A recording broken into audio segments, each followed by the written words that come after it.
have dismissed these stories as weapons of mass distraction, which have been deliberately promoted by the ruling establishment to keep people from discussing the real problems facing this country.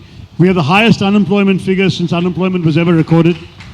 We have the highest inflation in over a decade or two. We are looking at a country in which the social fabric is being torn asunder by the injection of a toxic mentality that divides people on the basis of their communal identities and that encourages both physical and psychological violence against people because of something they can't help, the faith they were born into.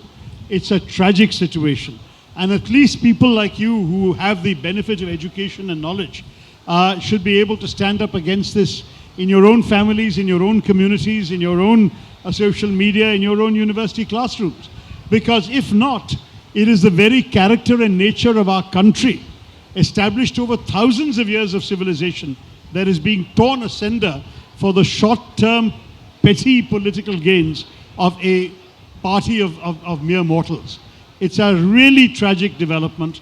It is much, much worse in North India than here in the South, but I've been saddened to see Karnataka being distracted by hijab and halal and azan and God knows what else will now be dragged into the open because an election is looming early next year in this state.